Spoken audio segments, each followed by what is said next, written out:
안녕하세요. 신도림 근본한의원 원장 이상진입니다. 근본한의원은 병의 원인을 찾아 몸의 근본을 다스린다는 뜻을 담아 만든 이름입니다.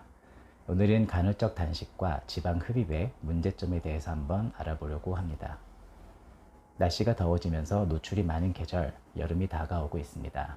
특히나 올해 여름은 매우 더울 것으로 예측이 된다는 기상 정보들이 많이 들리고 있고, 봄부터 때이른 고온 현상 때문에 일찌감치 반팔을 챙겨 입어야 하는 날들이 많았습니다.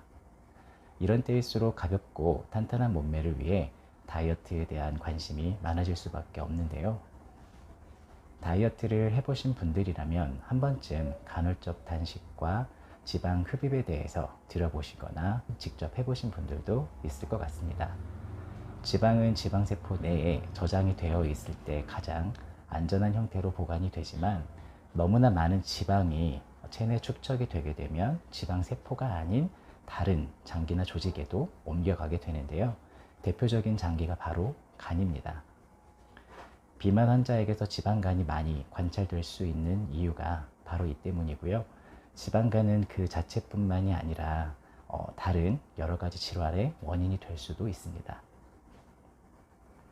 이러한 지방이 체내에 축적이 되는 이유는 과도한 음식물 섭취로 인해 필요 이상의 포도당이 체내에 생성될 경우 이것을 오랫동안 보관할 수 있는 에너지의 형태인 지방으로 바꿔서 저장하기 때문입니다.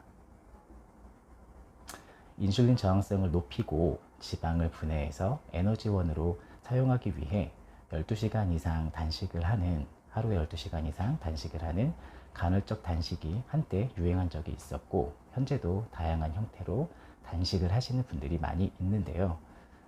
이것은 정상적인 건강 상태에 크게 문제가 없고 요요 사이클을 경험하지 않은 경우, 그리고 단식 시간 이외에도 폭식이나 과식 등을 하지 않는 식이 제한이 가능한 경우에는 분명히 효과가 있는 방법입니다.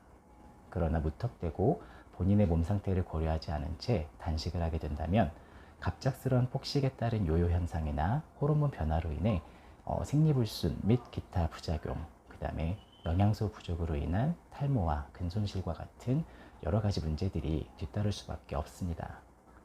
지방 흡입의 경우에는 우리 몸의 항상성에 대해서 생각을 해본다면 그리 효과적인 방법은 아닐 것 같습니다. 신체는 같은 상태를 지속적으로 유지하려는 관성이 있기 때문에 지방 흡입술로 지방을 제거하는 경우에는 대부분 시간이 경과하게 되면 원래 상태로 체지방량이 복귀가 되는 경우가 많다고 합니다. 미국의 한 대학교에서 지방 흡입술을 하고 난 여성들의 경과를 지속적으로 관찰을 한 적이 있는데, 1년 후에는 실험에 참가했던 모든 여성분들의 체지방이 원래 상태로 돌아갔다는 연구도 있습니다.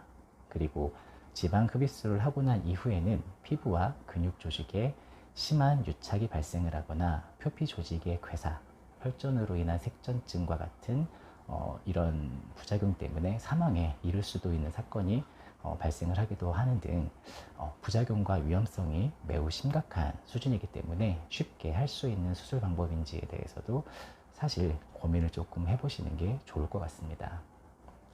이처럼 우리가 흔하게 쉽게 생각하는 다이어트의 방법들에도 여러 가지 부작용과 고려해야 될 것들이 많이 있습니다.